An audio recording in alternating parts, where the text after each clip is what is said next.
yang disebut nogo penganten itu nogonya yang satu Nogorojo, yang satu Nogoratu. Besinya ini jelas selorok, tapen wojonya, besi atennya di tengah, yang di pamor ini tetap hitam, seloroknya abu-abu kehijauan. Ini ciri-ciri pusaka relief yang original, khususnya dapur nogo. Kalau kepalanya ini di dalam bila, itu rawan keris sepuh yang diowah atau dirubah. Kepala naganya ini tidak gepeng, tidak tipis, tetapi kepala naganya ini terlihat tebal dan presisi. Dan naganya yang sebelah sini yang tidak ori biasanya akan tipis, gepeng, lebih tipis atau sama dengan bilanya. Sedangkan ini tebal, ini lebih tebal daripada bilanya. Dan di mulut nogonya tidak terlihat bor-boran, tidak bulat, bunder ser. Di sini antara gandhi ini ya, ini tidak bulat tetapi lonjong. Nogo kembar itu memiliki ruah karismatik yang sangat-sangat tinggi. Untuk mendapat pusaka nogo kembar yang original itu tidak mudah, saudaraku. Dapatnya bukan dari orang yang sembarangan, dari orang besar. Kalau kita lihat auranya sangat istimewa, pusaka ini sangat berwibawa.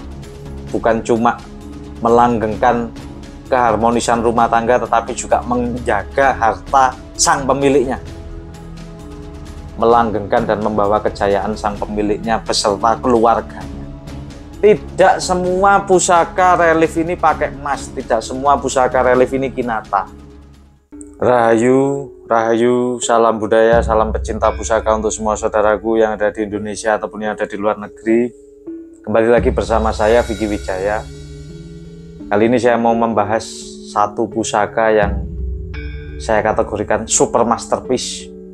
Tapi kebetulan ini sudah termahal dan ini saya diizinkan oleh sang pemilik untuk membahas, mereview pusaka yang sangat super langka ini. Kalau kita berbicara tentang pusaka, pusaka bisa dilihat dari dua hal. Yang pertama dari pamornya bisa kita baca filosofi dan tuah doanya. Yang kedua dari dapur. Jadi dari pamor dan dapur pusakanya kita mengetahui filosofi arti sebuah pusaka itu dan tuah yang disambungkan doa harapan sang pemilik dan sang empu di pusaka itu. Oke, langsung saja saudaraku.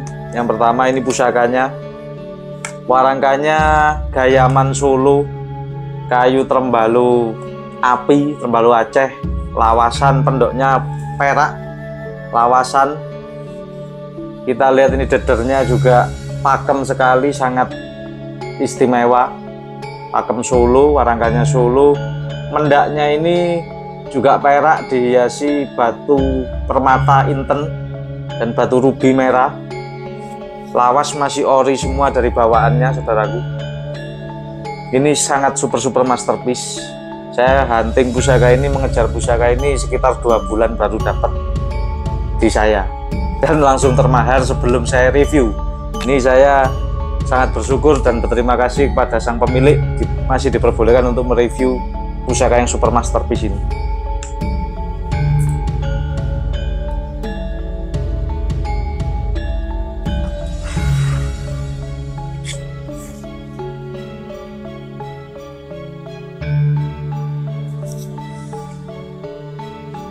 Ini pusakanya, saudaraku. Anda amati detailnya. Pusaka ini sangat berwibawa dan sangat berkarismatik tinggi.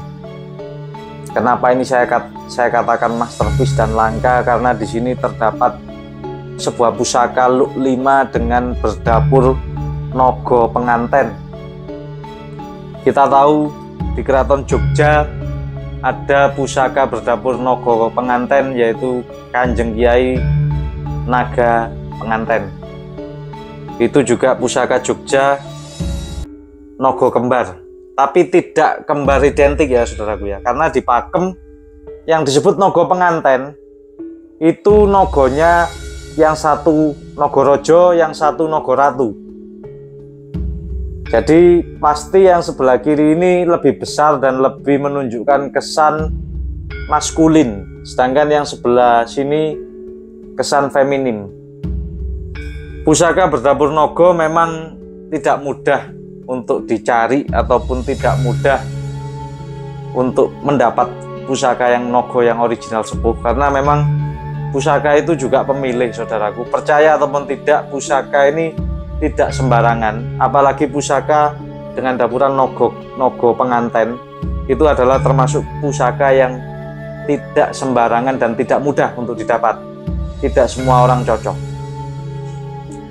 Nogo penganten, kebetulan Anda seperti biasa nanti di belakang video akan ada detail-detailnya, jadi Anda akan mengetahui karakter besi yang original sepuh itu saya katakan sangat-sangat langka. Jadi Anda pertama yang dilihat itu adalah besinya. Besinya ini jelas selorok, tapen wojonya, besi atennya di tengah yang di pamor ini tetap hitam, seloroknya abu-abu kehijauan. Dan yang kedua kita lihat reliefnya, kepala naganya ini keluar dari bila, ini bila kepalanya keluar, muncul. Ini ciri-ciri pusaka relief yang original, khususnya dapur nogo. Kalau kepalanya ini di dalam bila, itu rawan keris sepuh yang diowah atau dirubah. Itu saudaraku. Ini kita sharing dan edukasi sesuai yang logis, yang masuk akal dan objektif apa adanya. Kemudian kalau kita lihat kepala naganya ini tidak gepeng, tidak tipis, tetapi kepala naganya ini terlihat tebal dan presisi. Tidak ada besi yang disisipkan di sini. Begitu juga sebaliknya, nogo yang di sini juga tetap tebal, presisi, tidak tipis. Jadi bila ini lebih tipis daripada kepala nogonya. Itu yang original, saudaraku. Sulit. Kebanyakan yang banyak ada nogo penganten atau nogo kembar disebutnya. Biasanya yang sebelah sini ini tipis. Itu bisa jadi indikasi keris sepuh yang diowah, dirubah bentuknya. Bisa dipahami ya, saudaraku ya. Jadi yang original seperti ini contohnya, ini tebal, tidak tipis, jadi lebih tebal daripada bilahnya. Dan kepalanya pun muncul ke samping. Ini kan pinggiran bilah, kepalanya lebih ke samping. Itu kuncinya. Jadi di dunia pusaka kita hendaklah belajar secara real dulu. Kemudian Anda lihat mulut naganya, mata naganya sangat hidup. Detailnya akan saya berikan videonya di ujung video. Dan ekornya naga penganten yang original, pakemnya dipakem, itu naganya badannya ini melingkar, melilit sampai ke atas. Ya, ini kita bahas secara eksoterinya dulu. Jadi seninya dulu, keris ini sepuh original apa enggak, itu dulu. Baru yang kedua kita bahas secara isoteri atau energi, seperti itu. Ini sangat-sangat super langka, saudaraku. Anda boleh cek browsing yang original loh ya. Kalau yang kamardikan atau owa-owahan yang keris sepuh dirubah bentuk itu banyak beredar, banyak. Tapi Anda boleh bisa buktikan apa-apa yang sudah saya sebutkan tadi. Yang pertama, kepala nogonya ini keluar dari bilah, ini bilah, ini kepalanya keluar. Kemudian naganya tidak gepeng. Jadi dilihat ini enak wangun, indah. Tidak tidak wagu. Dilihat ini wangun, dilihat ini pas. Looknya Anda lihat look 5, enak sekali. Dan buntut naganya ini seperti hidup, saudaraku, timbul di tengah ini, timbul. Dan naganya yang sebelah sini yang tidak ori biasanya akan tipis, gepeng, lebih tipis atau sama dengan bilanya. Sedangkan ini tebel, ini lebih tebal daripada bilanya. Ini kepala naga ini lebih tebal daripada bilanya. Tolong dipahami yang kata-kata yang saya ucapkan ini ya, saudaraku. Dan tidak ada besi yang disisipkan, tidak ada besi tambahan. Besinya satu menyatu, serat besinya kalau kita pakai loop kaca pembesar ini satu. Meskipun nggak pakai loop udah kelihatan, tapi kalau ragu bisa pakai kaca pembesar.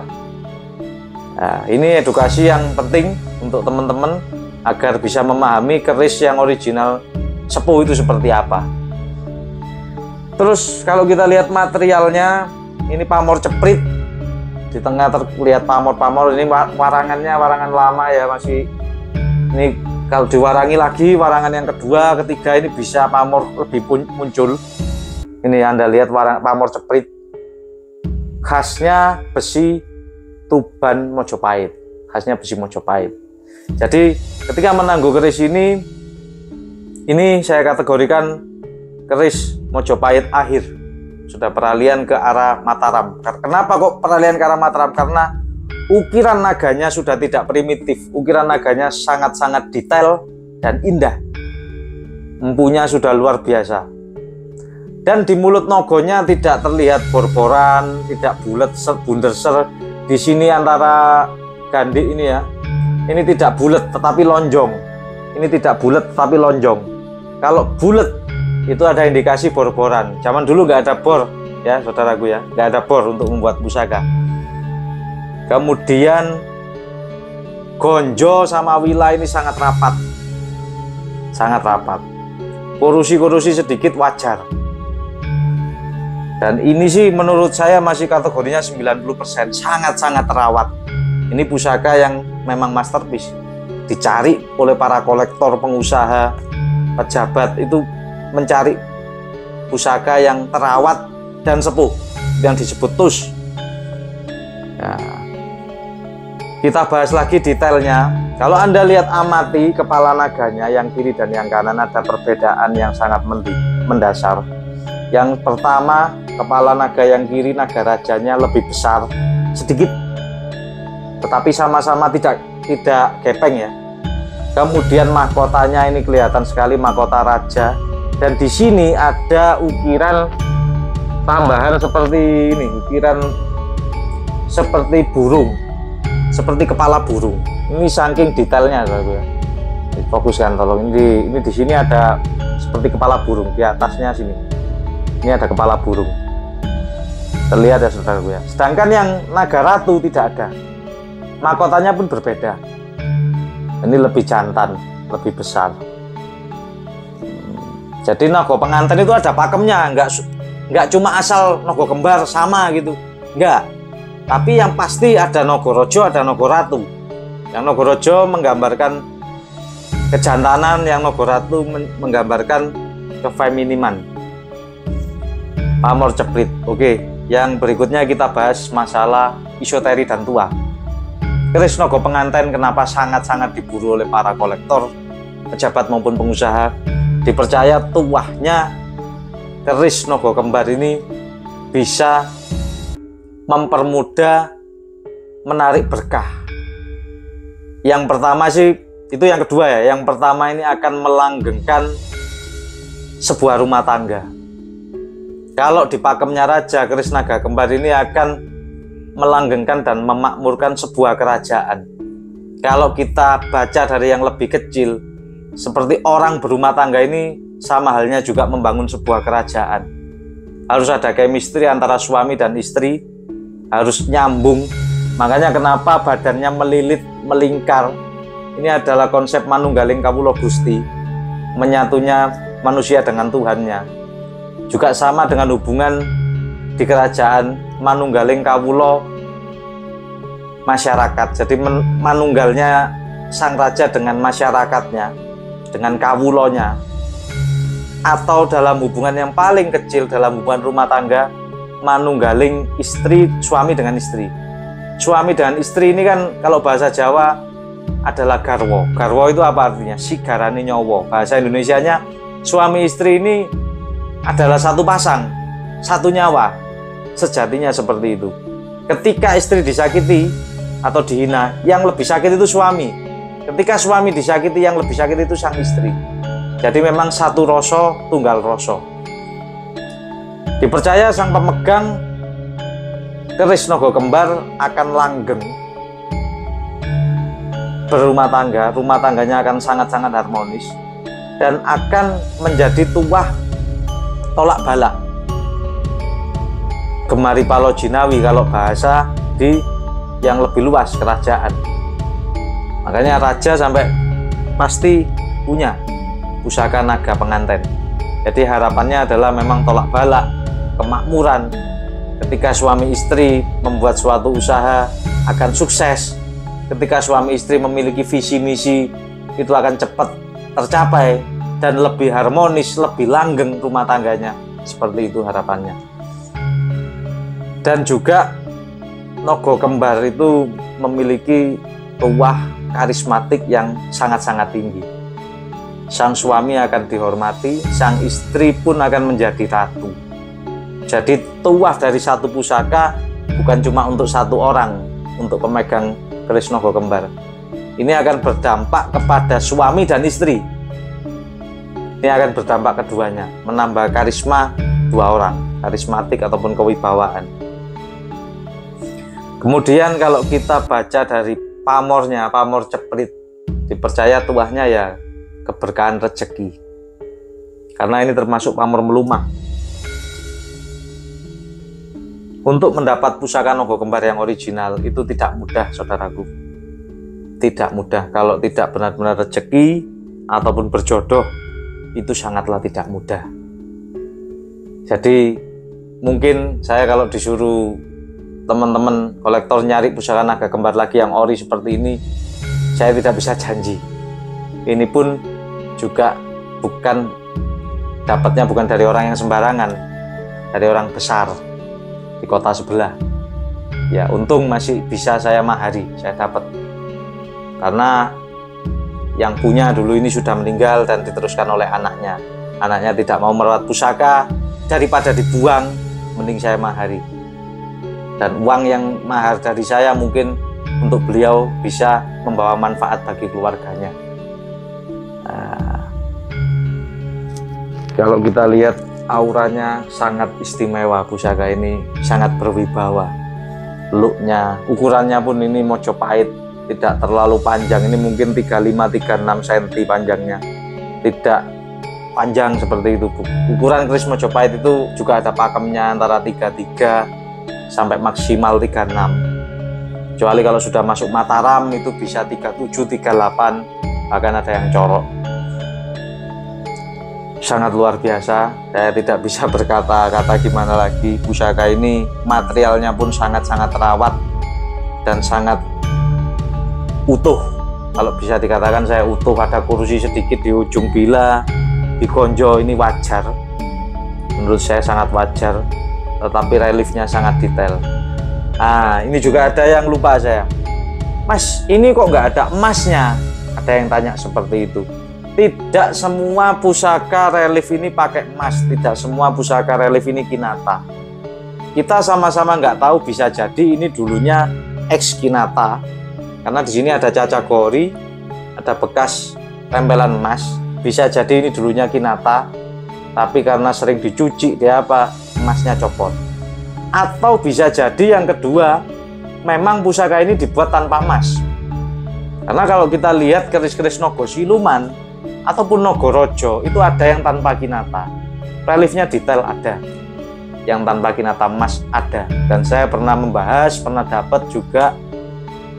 Dan yang di keraton pun juga ada, yang kadang emasnya cuma di kepalanya, atau kadang-kadang sudah tinggal sedikit, itu ada. Tapi yang pasti untuk mengoleksi sebuah pusaka, yang pertama ini pastikan pusaka ini original sepuh dulu, bukan pusaka kamardikan ataupun proses. Kecuali Anda memang memaharinya pusaka kamardikan. Kemudian kalau kita lihat lagi di pusaka ini ya, ada yang istimewa di pusaka ini. Jadi ada rahasianya. Ketika melihat gonjo, sini ada pamor di gonjo Mas Kumambang, seperti sabuk, seperti kendit. Itu dipercaya tuahnya memang melindungi harta sang pemilik dari pamornya.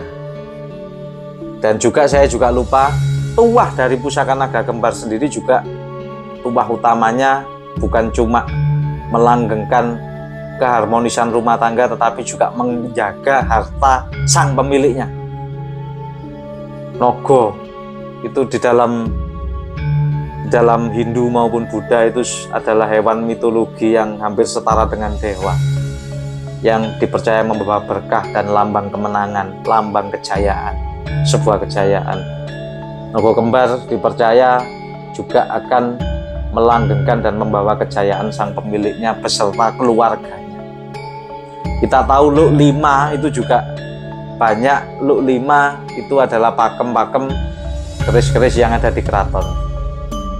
Kalau kita lihat pakem dulu, keris Luk 5 tidak boleh dipegang oleh orang sembarangan, yang boleh hanya golongan bangsawan dan kerabat raja. Nah, ini pas Nogo Kembar Luk 5. Ya, saya nggak berani ngeklaim, tapi kalau kita lihat dari fakta-fakta literasi Luk 5 itu biasanya pusaka memang keraton, bukan pusakanya orang sembarangan. Apalagi seperti ini garapnya, detail. Ini sangat luar biasa menurut saya. Auranya pun sangat terasa, dengan garapan yang sangat cukup indah. Eksoterinya masuk, isoterinya masuk. Jadi seni yang dituangkan sang empu ini bukan empu sembarangan. Seninya sangat luar biasa, detail matanya, mahkotanya, badannya sampai melilit seperti ini. Dan kemudian rasanya secara energi, secara isoteri, pusaka ini sangat berwibawa. Jadi semoga pusaka ini, bahasan pusaka ini bisa menambah wawasan untuk kita semua, bisa menambah pengetahuan agar kita bisa lebih mencintai budaya warisan leluhur kita, dan nilai-nilai filosofi yang terkandung dalam pusaka ini bisa kita terapkan dalam kehidupan dengan baik. Jadi manunggaling kawula Gusti itu bukan cuma ajaran manusia untuk menyatu dengan Tuhannya, tetapi juga ajaran suami istri itu juga harus menyatu dalam soal badan, jiwa, rohani, dan hatinya. Jadi lahir dan batin, bahasanya lahir dan batin, menyatu antara jiwa dan raga. Begitupun juga seorang pemimpin ataupun seorang raja, presiden juga harus bisa manunggaling kawulo dengan kawulonya. Jadi harus mengerti perasaan rakyatnya, harus mengerti perasaan bawahannya, harus bisa menyatu, tunggal rasa, satu rasa, satu hati. Jadi pemimpin yang baik itu mengerti bagaimana hati, suasana rakyatnya, bagaimana dalam mengambil kebijakan, keputusan tentang hal-hal, semua hal yang mempengaruhi rakyatnya. Begitupun juga suami istri.